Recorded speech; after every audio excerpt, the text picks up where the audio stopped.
네, 오늘은 K리그 이야기 해보겠습니다. 세 가지 이야기를 할 건데요. 첫 번째는 지난 주말에 있었던 K리그 경기 결과들 한번 정리해보고요. 두 번째는 지금 순위상 강등 위기에 빠진 수원 삼성과 성남 이야기 중심으로 해서 팀 순위도 한번 좀 정리를 해보고요. 마지막으로 이제 K리그 여름 이적 시장이 마감이 됐기 때문에 팀별로 어떠한 선수들이 보강이 됐는지 총 주요 선수 중심으로 해서 총 정리해 보겠습니다.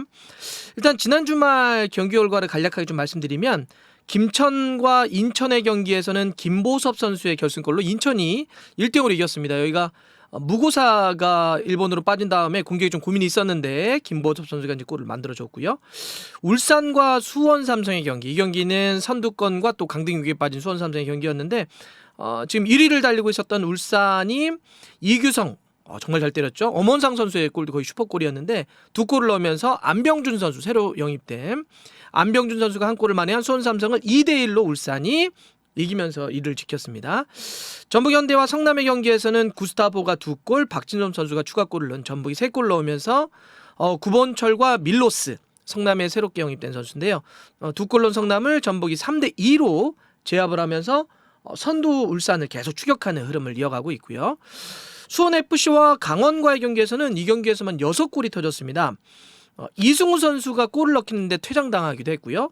정재용 선수가 수원FC 쪽에서는 골을 넣고 강원에서는 이따가도 말씀드리겠지만 양현준 선수와 김대원 선수가 최근에 날아다니고 있죠. 양현준 선수 2골, 김대원, 이정엽 선수가 추가골 넣으면서 원정팀 강원이 4대2로 크게 이겼습니다. 서울과 대구 경기도 명승부였는데요. 이 경기에서는 2대1로 서울이 이겼는데 나상호 선수 그리고 극장골이죠. 경기 종료 직전에 일류첸코의 중거리 오른발 엄청난 골이 들어가면서 서울이 2대1. 대구는 이제 고재현 선수가 한 골 넣었는데 이 경기에서 세징야나 오승훈, 정태욱 선수가 부상으로 쓰러졌기 때문에 경기 패배 못지않게 좀 대구 팬들 입장에서는 좀 뼈아픈 그런 결과를 좀 남았습니다. 지금 상위권을 형성하고 있는 포항과 제주의 맞대결에서는 정재희, 한종무 선수가 한 골씩 나란히 주고받으면서 1대1로 지금 비겼습니다. 지난 주말 경기에 몇 가지 포인트만 잡자면 일단 첫 번째는 이승우 선수의 퇴장 이야기를 안 할 수 없을 것 같아요. 사실 수원FC가 좋은 흐름을 가져갈 수 있었는데 결과적으로 이승우 선수의 퇴장이 좀 어렵게 좀 만든 측면이 있는데 이승우 선수가 그 골대 앞에서 몸싸움을 하다가 이렇게 팔꿈치를 좀 드는 장면이 있었는데 상대를 좀 때렸다라고 판정을 했죠. 그래서 처음에는 옐로우를 줬다가 VAR 판독해가지고 이제 레드카드가 나왔는데 이러면서 수원FC가 좀 무너졌습니다. 강원에게 추가골을 계속 얻어맞으면서 이제 패배를 했는데 사실 수원FC와 이승우 선수 얘기를 할 수 있겠지만 사실 이 경기는 또 강원의 그 양현준 선수와 김대원 선수의 최근의 폼을 얘기 안 할 수가 없을 것 같아요.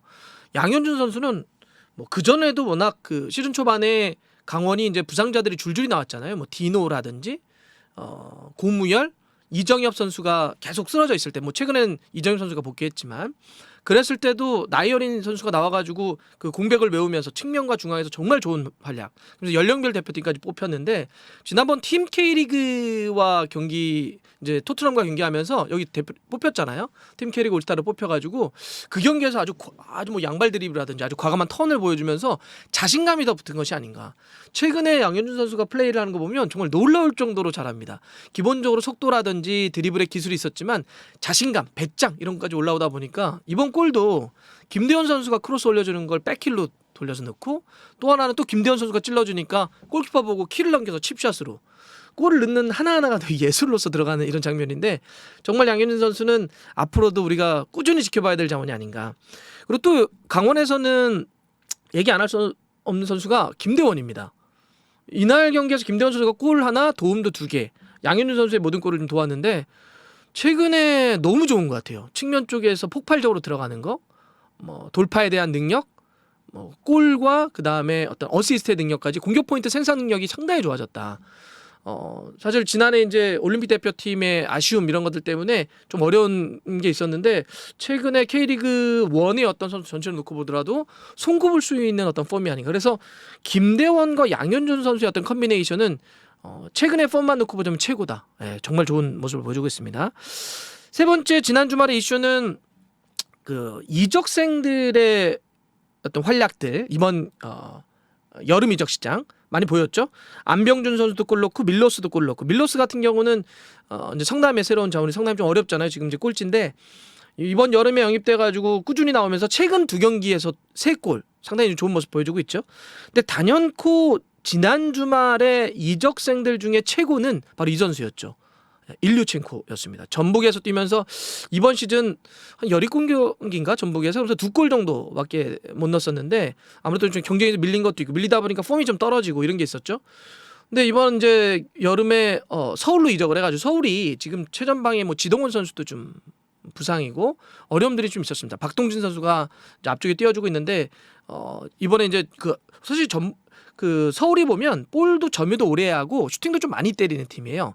그런데 앞쪽에서 그거를 누군가 마무리를 줘야 되는데 그 마무리를 주는 피니셔가 좀 부족했다라고 있는 게 있어서 이번에 일류첸코를 데려왔는데 와 정말 막판에 서울 데뷔전에서 이 오른발을 때렸는데 회전 먹으면서 완전히 뭐 최용훈 골키퍼가 손도 다이빙도 못하는 물론 최용훈 선수가 거기서 조금 더 반응을 했어야 된다 생각은 있는데 원래 오승훈 선수가 주전이었는데 부상으로 나가고 최용훈 선수가 들어왔잖아요.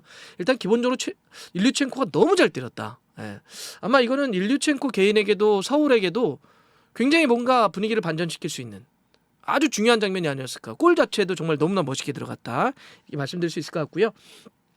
그래서 이제 22라운드까지 지난 주말 순위를 말씀 좀 드리면 참고로 K리그 정규 레이스는 33라운드까지고요. 33라운드 끝나면 12개 팀들 중에 상위 6개 팀은 파이널 A, 아래 6개 팀은 이제 파이널 B 이렇게 해서 5경기씩 더해서 최종 순위를 가리게 되는데 지금 22라운드까지의 중간 순위를 좀 말씀드리면 1위는 울산입니다. 승점이 47점이고요. 2위가 전북인데 42점, 5점 차입니다. 전북이 시즌 초중반까지 많이 떨어졌던 걸 감안하면 진짜 추격을 많이 했고 이제 5점 차밖에 되지 않습니다. 포항이 3위, 4위가 제주, 5위가 인천, 6위가 수원FC인데요. 지금 포항이나 제주, 인천 조금 1, 2위하고는 벌어져 있지만 그래도 아직까지는 뭐 포기할 단계는 아닌 것 같아요. 계속 좀 추겨 올라가는 게 중요할 것 같고요. 7위는 강원입니다. 강원이 사실 그 강등권에 있었다가 가파르게 최근에 5경기에서 K리그 4승 1패입니다. 굉장히 좋은 폼을 보여주면서 강원이 7위까지 치고 올라왔고요. 그 아래가 대구. 대구가 세징야 부상을 포함을 해가지고 선수단 뎁스가 좀 얇다 보니까 조금 처져 있습니다. 최근에 12경기 무패 행진 다니다가 서울에게 덜미를 잡힌 건데 12경기 무패 행진도 무승부가 너무 많았어요. 그러다 보니까 순위가 지금 8위까지 내려앉았고 그다음에 이제 서울이 9위 그리고 10위가 김천, 11위가 수원, 삼성입니다. 그리고 12위가 성남입니다. 꼴찌는 K리그 1 꼴찌는 그대로 K리그 2로 강등되게 되고요. K리그 12, 11위는 플레이오프를 좀 치러야 되는데 그런 점에서는 김천, 수원, 삼성도 강등권에 지금은 몰려있다 이렇게 좀 봐야 될 것 같아요. 성남은 지금 승점이 12점이기 때문에 11위 수원 삼성과 8점 차입니다. 최근에 선수들이 열심히 몸을 던져 뛰긴 하는데 최근에 어떤 경기력이라든지 그다음에 수원 삼성과의 승점 차를 놓고 보면은 성남은 좀 어려운 상황입니다. 사실 지금 강등을 벗어나기가 좀 상당히 어려운 거다. 물론 아까 얘기했던 이번에 새로 영입한 밀로스 선수가 최근에 좋은 모습을 보여주고 있고 뮬리치 선수가 원래 제주와 딜을 하려다가 좀 남긴 했는데 끝까지는 보긴 해야 되지만 쉽진 않은 상황이고요. 사실 가장 큰 어찌 보면 충격적인 순위는 수원 삼성이겠죠. 지금 수원 삼성이 승점이 20점입니다.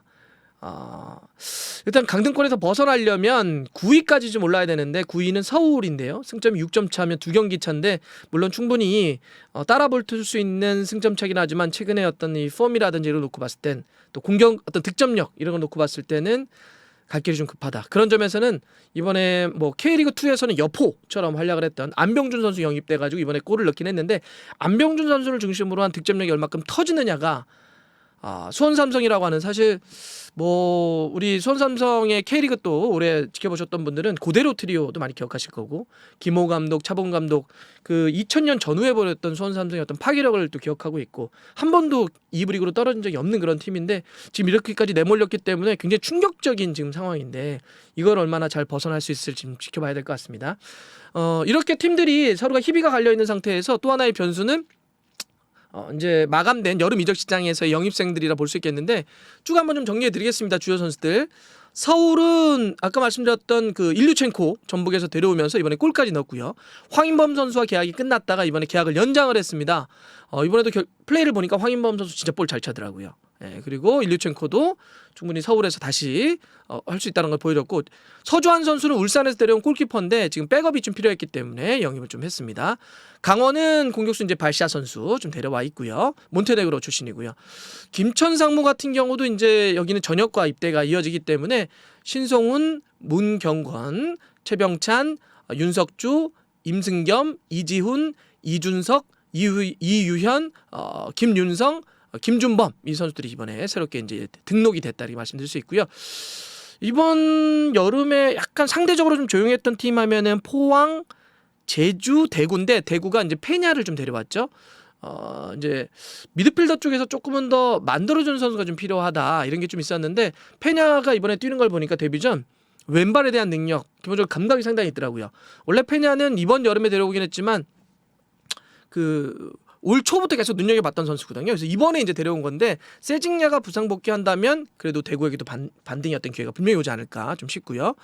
성남은 아까 말씀드렸던 밀로스 그리고 김훈민, 심동훈 선수 이렇게 지금 이제 등록이 새로 됐습니다. 밀로스 선수가 지금 몬테네그로 출신인데 그래도 빠르게 이번 여름에 좀 가입을 하면서 최근에 이제 연속골 좀 넣고 있는데 갈 길 바쁜 성남 입장에서는 밀로스가 얼마큼 더 터지느냐 중요할 것 같고요. 수원FC는 전북에 뛰었던 베테랑 오른쪽 풀백 이용을 데려왔습니다. 이제 임대로 좀 데려온 거고 그다음에 또 신인으로 독일 무대에 있었던 강준모 선수도 좀 데려왔습니다. 수원 삼성 진짜 갈 길이 좀 바쁜데 일본의 일단 마나부 선수 이제 미드필더죠. 뭐 윙까지 볼 수 있는 그런 선수인데 데려왔고 그다음에 안병준 선수 부산에서 등록이 됐습니다. 안병준 선수 중요할 것 같고요. 그 밖에도 신원호, 정호진, 이종성 선수가 새롭게 좀 등록이 됐습니다. 선두 울산 같은 경우는 마크 코스타와 계약을 해지하면서 와 진짜 헝가리 출신의 새로운 공격수를 영입을 했는데 떡대가 이만합니다. 마틴 아담이라는 선수인데 이 선수가 실제로 어떤 모습을 보여줄 수 있을지 레오나르도와의 어떤 커뮤니케이션이 터진다고 한다면 무서울 수도 있겠다. 하지만 좀 더 지켜봐야 될 것 같고요. 또 독일 무대를 경험을 했었던 황재한 선수 지난번 제 영입해가지고 계속 뛰어주고 있잖아요. 아주 사실 울산이 약간 22세 카드가 좀 애매하다라는 게 있었는데 황재한 선수 영입을 했고요. 그다음에 이제 전북현대 같은 경우도 쿠니모토가 지난번에 음주 문제 때문에 계약이 해지됐습니다. 그러면서 조지아 출신의 토르니케를 데려왔는데 지금 내부에서는 일단 평가가 상당히 좋더라고요. 토르니케가 또 얼마큼 해줄지. 그다음에 김진수 선수하고는 이제 계약을 연장을 했습니다. 그래서 새롭게 김진수 선수가 계속 어떻게 또 뛰어줄지 봐야 될 것 같고요.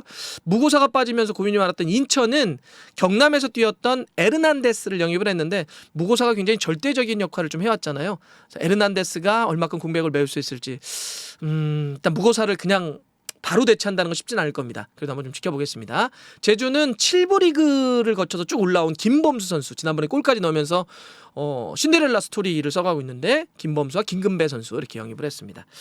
자 이렇게 새롭게 영입된 선수들까지 주요 선수들 한번 정리를 해봤는데 이 선수들이 어떤 변수를 또 만들어낼 수 있을지 말씀드렸지만 33라운드 플러스 5라운드 총 38라운드를 가게 되는데 이제는 마지막을 향해서 가고 있습니다. 한참 덥기 때문에 여러 가지 변수가 있는데 동아시안컵 끝나면 또 이제 K리그 1은 재개가 됩니다. 어떠한 또 스토리와 순위 싸움이 이어질지 또 지켜보겠습니다.